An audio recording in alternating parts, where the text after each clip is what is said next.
In 1992, Bill Clinton was elected America's 42nd president. Clinton intended to focus on domestic policy and did not intend to deviate much from existing foreign policy except where it could improve the American economy.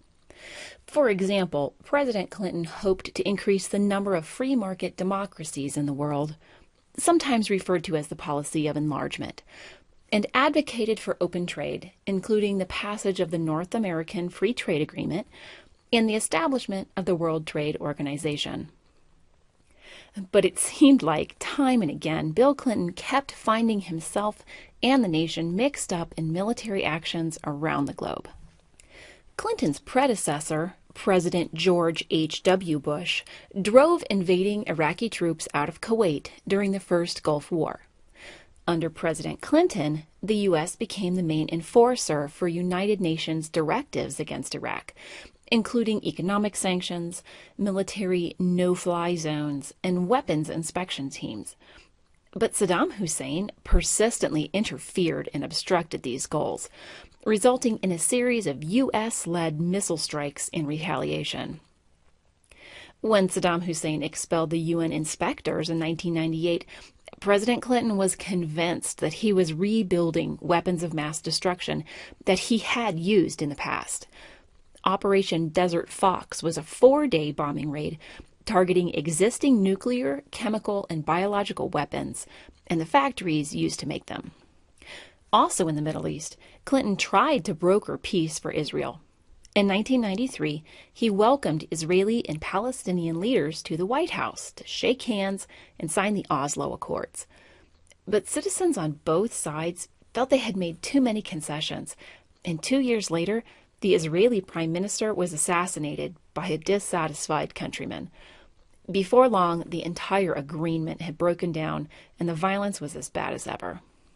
Back in September 1991, a military coup in Haiti overthrew that nation's first democratically elected president. President Bush had supported a series of economic sanctions against that regime, a policy which Clinton continued. But by 1993, Clinton was trying to pressure the rebels to relinquish power. When diplomacy failed, Clinton planned an invasion. His 25,000 troops and 2 aircraft carriers embarked for Haiti in October 94. The military government capitulated. President Aristide's original government was restored for the time being. Throughout this process, the Clinton administration also continued President Bush's policy of returning Haitian refugees. The Clinton administration also inherited a situation in Africa. President Bush had dispatched American troops to Somalia to distribute food to millions of people starving as a result of civil war. The soldiers had been prepared for a humanitarian mission, but the situation quickly escalated.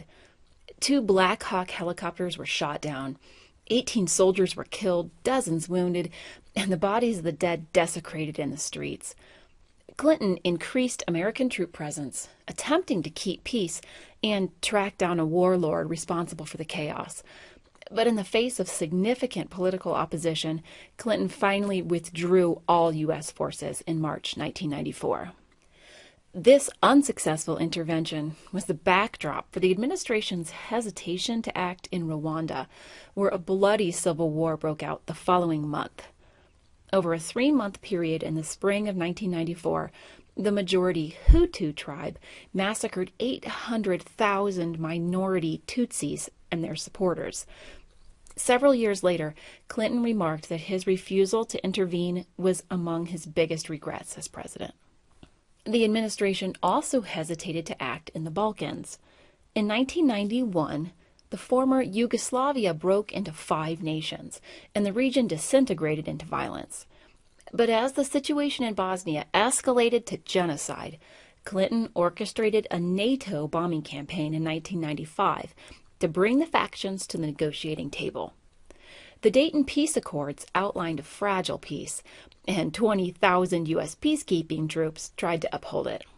But by 1998, there was fresh conflict in the region. A new bombing campaign lasting 77 days forced Serbia's leader Slobodan Milosevic to capitulate, ending the violence. President Clinton also faced a persistent increase in terrorist attacks, both at home and abroad. In February 1993, a car bomb under the World Trade Center killed 4 people and injured thousands. During the ensuing investigation, the FBI uncovered a larger plan to bomb several more New York landmarks, including the United Nations. Eventually, the attack was traced back to foreign-funded Muslim terrorists, but the Clinton administration dealt with the plot as a criminal act and pursued suspects through the judicial system. Likewise, 2 car bombs targeting U.S. forces in Saudi Arabia in 95 and 96, which killed hundreds, and a deadly attack on the USS Cole in 2000 prompted no military action. In 1998, car bombs at the U.S. embassies in Kenya and Tanzania exploded simultaneously, killing 301 people, injuring more than 5,000. The attacks were linked to Osama bin Laden, the terrorist later associated with 9/11. The administration responded with missile strikes against training camps in Afghanistan and a chemical factory in Sudan. The 1995 bombing of a federal building in Oklahoma City was widely assumed to be the work of a similar group of foreign terrorists, but an exhaustive FBI investigation revealed that the terrorist attack, which killed 166 people, was actually perpetrated by Americans. The Clinton administration was also involved in several foreign events that ultimately did not require military action. For example, North Korea halted its nuclear program under the threat of economic sanctions in 1994. Also in 1994, the Clinton administration applied economic pressure to persuade Russia to withdraw the last of its troops from Estonia and Latvia. Throughout his term, the United States stood by Russia while it made the transition from communism to a free market democracy, including legislation and funding to help secure former Soviet nuclear sites. Clinton supported sizable financial assistance to Russia from the International Monetary Fund. Mexico's peso was bailed out in 1995, against popular opinion, but their economy was stabilized, and Mexico repaid the loan ahead of schedule. But President Clinton considered his work in Northern Ireland among his greatest successes as president.